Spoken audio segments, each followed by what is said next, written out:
Well, hello, everybody. I'm Dr. Julia Royston. I own BK Royston Publishing, Royal Media and Publishing, and the Book Business Boss Consulting, where we're always helping you get your message to the masses, turn your words into wealth, and be a book business boss. So I came to you today um, to really kind of stir your mind and encourage you and motivate you to why to write that book and why to write that book now as opposed to later.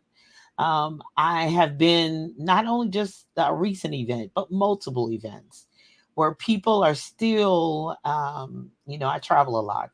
I travel extensively, and where um, I still meet people who say I was prophesied to. I've been writing my book for 20 years. I've been know that I'm supposed to write. I met a stranger in the grocery store and they said, I don't know where your book is at. And so I am, yes, I am offering a free class coming up on this Saturday, August 31st at 11 a.m. So I'll just put that out there first. So if you're interested in that, even before I get started on trying to convince you, exhort you, and encourage you to go ahead and register and sign up. So go to roystonclasses.com, August 31st. It'll be a Zoom call. And if you're on the call, you'll get the replay. If you don't come, I'm not sending out replays.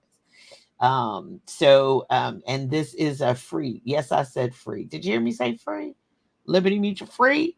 Free. This is the last one that's free for this year. I'm going to do an end of the year push, but it's going to be a fee with it. Okay. So jump in, get in where you fit in. Okay. So I put that out there straight cold up front. If you're saying I'm not writing, I'm finished writing, but what do I do next? Let's have a consultation. Talkwithroyston.com.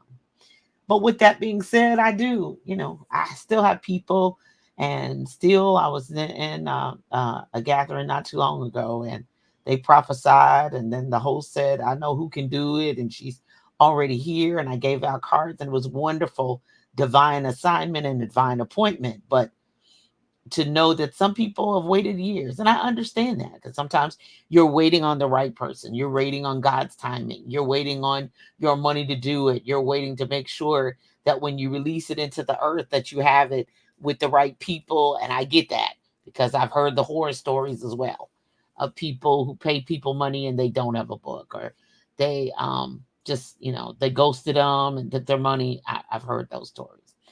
But no matter when you watch this on the replay or later on, I kind of want to walk you through kind of where I am as far as the writing journey now. Most of you know I've written over 100 books. I'm at 105, and I am simultaneously editing and rewriting two of my books. I don't edit other people's. I just rewrite mine, and I'll probably have some, some beta readers and some other people kind of approve. So I'm in the middle of writing myself. So even when we meet on Saturday and I say it's time to write, I'll be writing something because that'll give me an opportunity. So, but for number one, for me, for a reason why I started the writing process, it was therapy. But then when it was time to publish, it was a faith command. And God said it's time to put the book together. And I don't know about you, and I don't know where you are in your faith walk, but mine is such that, I was a little girl in the 60s and 70s when they told me that Jesus was coming and get ready and the signs of the times. And I see more signs of the times today than I ever did when I was a little girl. So I know that I don't know when Jesus is coming. He said, no man knows. But that was a faith command for me. And if prophecy came, I know everything has to be a fullness of time. But you still, still have to understand what that looks like and what that is like. But for me, it was a faith command. Now I'm different with the faith command. It didn't say one day you're going to write the book and one day, you're going to do this. It wasn't that. It said it's time to put the book together. So for me, it was immediate. It was an immediate thing. So welcome those of you to this lunch and learn why write that book now. I do have a class coming up, and but I just kind of want to give you the backstory because some people need a little help with that. Me, I didn't. When he said it's time to put the book together, I started doing my homework. I started doing my research. I started looking around to figure out what that looked like. Okay. So number one, it was a faith command to me.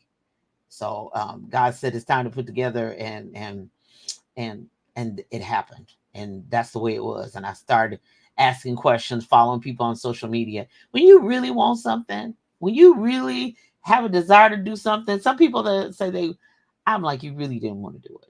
You really didn't. Because there's so much information on your phone, computer. Even if you don't have all that, oh, I don't have a smartphone. Okay, even if I don't, you can go to the public library. It's free. Your tax dollars pay for everything that's in that building. Everything, the people, the equipment. You don't really want to do it. So I don't get offended, because everybody's not. I mean, there's 8-9 billion people on the planet. Everybody's not going to do it. Everybody's not going to want to. But just keep talking about it and not doing it is something that I'm coming for today. I have the opportunity, and my first pastor used to say, "You will, you shall; you won't, you shan't." I don't even know if "shant's" in the word, but that's what he used to say, and my father said it, and now I say it. You will, you shall; you won't, you shan't. But for me, it was number one, it was a faith command. Number two, then it became a desire. Because I didn't really know I had that desire. I work in libraries 30 years. Y'all know I'm a retired librarian and retired teacher, technology teacher, and library media specialist. And not only in schools for 22 years, but at least 15 to 20 years before that, I was in corporate America. I was in university libraries. I helped people with their law libraries. Yeah. So, but it became a desire. After that first one, it was on and popping. That first book, here, I got it on my desk so you can see it. That first one, and my father-in-law, Reverend Claude Royston, he did the editing. I did the layout. And then Author House, they did 2 dots on it. And that's all I know.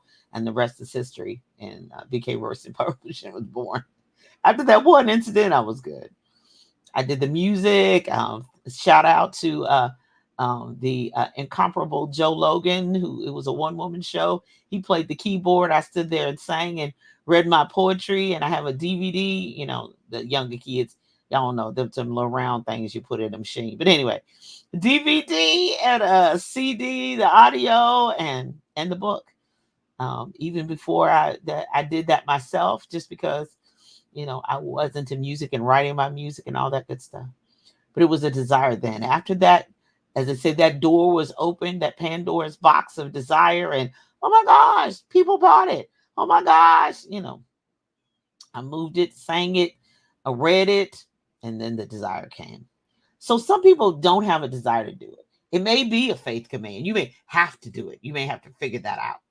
And just so August 31st, it's Saturday, this coming Saturday. And then some of you are in business, and it's a brand need. It's a brand need.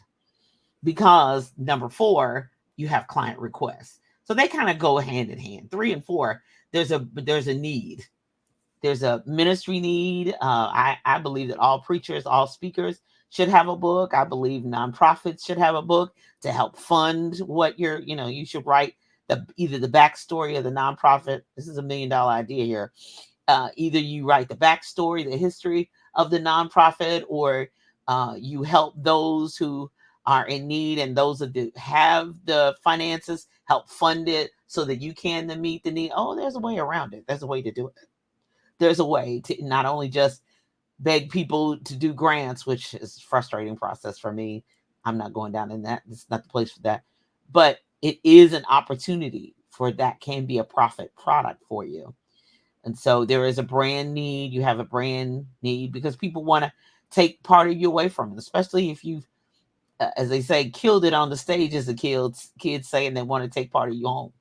So when I've gone to concerts, they got the t-shirts, they got the CD, they got the downloads for streaming, they got all that. People are making money while they're performing on the stage. So there's a brand need for it. There's another product that you need to offer. Yeah, coaches have coaching sessions and all that good stuff, and services, and a mastermind and all of that that's done. But then sometimes there needs to be a beginning product for you. So there's a brand need. And then some things are client requests. Like, I need help with whatever. And you keep getting that same request over and over and over and over and over again. That's what this vendors and exhibitors wanted. I haven't seen one out there for that. And so I've written it. I need to rewrite it and review what I've written. It's been edited once, and I'll have beta readers review it again. Some of my clients I'll pick out and send some out for review and tell them to let me know what they thought. But client requests, they'll let you know what they need. If you keep getting the same thing, even if it's a small ebook, even if it's a spiral journal, even if it's a planner, even if doesn't matter what. And that on Saturday we're gonna cover all of that. I've written all of that. 105, yeah, I've pretty much written it all. Only thing I'm studying to write right now is comic books. That's what I'm working on now. That's for 2025. That's kind of your insight into me because I'm all about kids books right now. And then number 5 is legacy.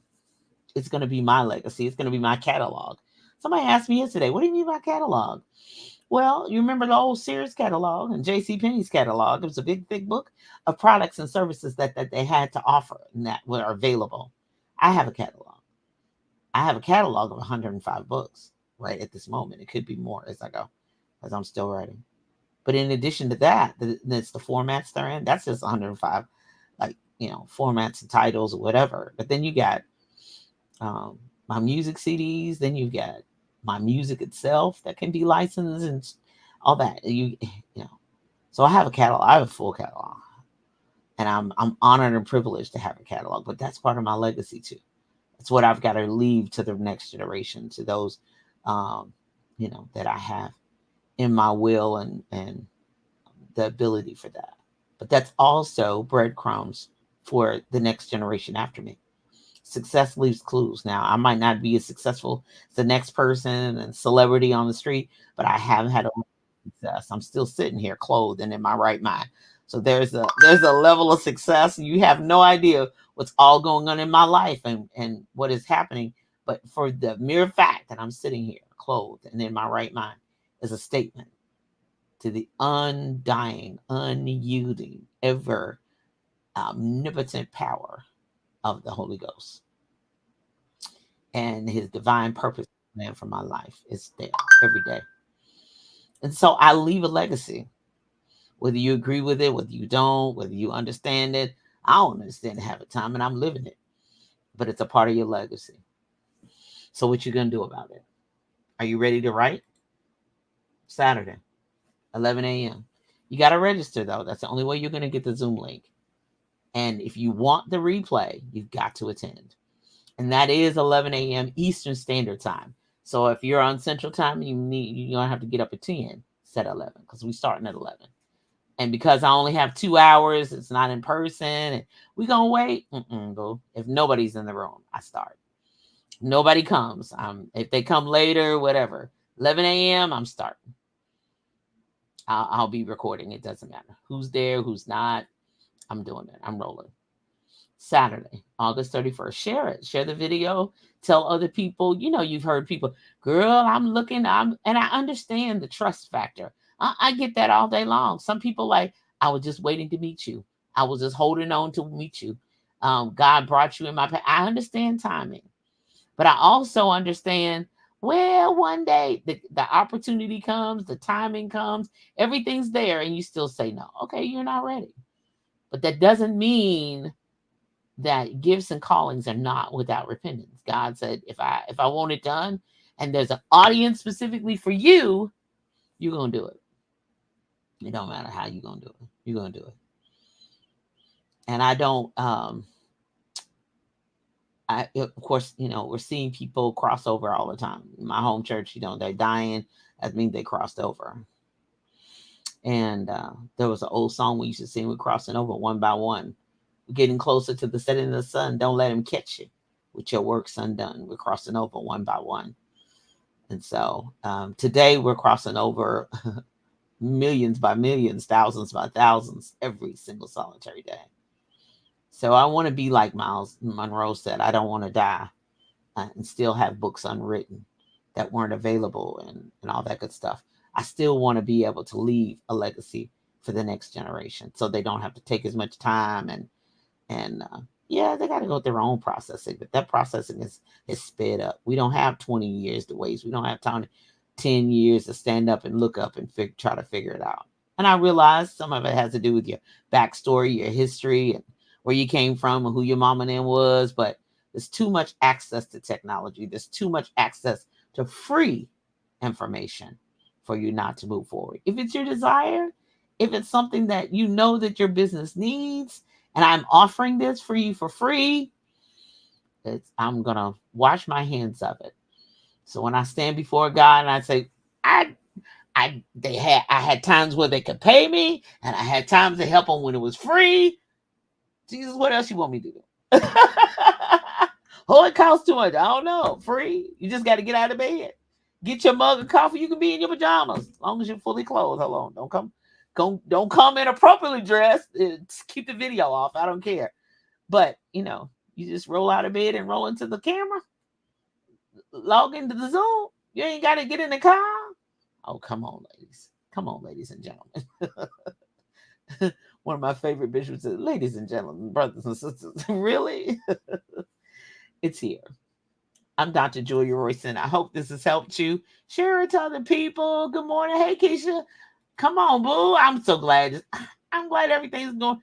Girl, stay cool out there in Houston, because I know it's hot. You still live in Houston? Keep it. Yeah. Hey, gorgeous. It's so good to see you. If you're still in Houston, I'm coming in October, so maybe we could touch base, and maybe you can do something to this wig. No, I'm joking. But I'm Dr. Julia Royston. It's always my prayer that you live your best life, whatever that looks like. And I'm helping people right the best way and the easiest way that I know how. I love you all. You know how to find me. You know how to get in contact with me. The class is Saturday morning, 11 a.m. Eastern Standard Time. If we need to have a conversation, you've written something, you want a cost quote, what can I do? What should I go? I'm striving to be as honest with you as possible. So go to talkwithroyston.com. All of my other websites, everything else is at juliaakroyston.com. Everything is there. All of my websites, all of my links, all of my online stores, everything is there at juliaakroyston.com. You all be blessed. Love you all. Have a great day.